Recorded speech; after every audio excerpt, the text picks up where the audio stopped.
Magandang gabi mga kapuso. Ako po ang inyong Kuya Kim na magbibigay sa inyo ng trivia sa likod ng mga trending na balita. Habang mahimbing na natutulog ang isang ginang sa romblon ang kanyang tenga, pinasukan ng ipis. Paano kaya ito maalis? At paano maiwasang maharap sa kaparehong problema? Pakinggan mabuti ang ulat namin ito. Pasintabi lang po sa mga naghapunan, sensitibo ang mapapanood ninyong video. Pakita pa nga lang na gumagapang ang mga insektong ito. Marami nang nangingilabot.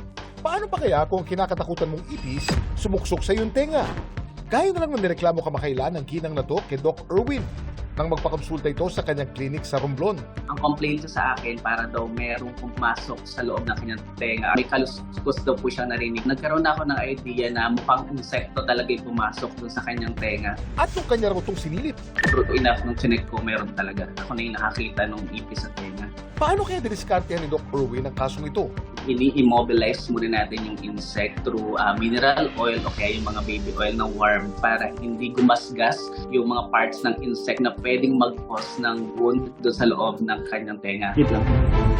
At dahil nasa bungad lang daw ng tenga ng pasyenteng ipis, Kumuha lang ako ng forceps and then in-extract ko siya manually. at ilang saglit lang, Nakuha rin naman namin agad yung buong ipis.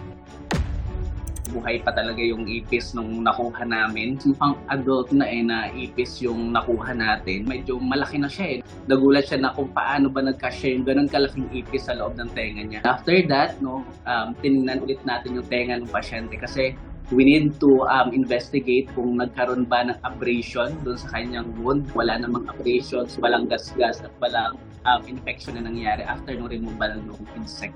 saan naman kaya nanggaling ang ipis na sumuksok sa tenga ng pasyente? Malaking part yung living condition ni nanay. So dahil nga yung kanilang bahay medyo maraming butas yung dingding, then di rin sila gumagamit kasi ng kulambot. Kapag napasukan ng tenga ng insekto gaya ng ipis, maaari itong maging delikado kung hindi agad maagapan. Maaari kasing madamage ang ating eardrum at maapektuhan ang ating pandinig. Ano naman ang senyales na may pumasok na insekto sa ating tenga? Una, kapag may pangangati o tickling sensation sa ating tenga. Pangalawa, may scratching o buzzing na ingay tayong naririnig mula sa loob.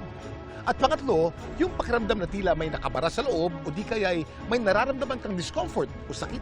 At kung sakaling mangyari ito, ano ba ang dapat gawin? Kuya Kim, ano na? Ang pinakaunang dapat gawin sakali mang sumuksok ang insekto sa ating mga tenga, huwag gumamit ng cotton buds o kahit anumang gamit na ipapasok sa ating tenga. Maaari kasi itong matulak ang insekto papasok sa ating ear canal. Sunod, itilt ang ulo at dahan-dahang alugin o ishake ito. Kung ayaw pa rin ito lumabas, lagyan o patakan ng vegetable o baby oil ang apektadong tenga gamit ang isang dropper. Saka ito i-flush sa pamamagitan ng tubig gamit ang hiringilya o syringe. Pero huwag lagyan ng oil o tubig ang tenga kung merong kang punctured eardrum o ear infection. At kapag hindi pa rin ito gumagana, mainam na humingi na ng tulong sa isang medical professional. Samantala, para malaman ang trivia sa likod ng viral na balita, i-post o i-comment lang. #Kuya Kim. Ano na? Laging tandaan, importante ang may alam. Ako po si Kuya Kim at sagot ko kayo 24 oras.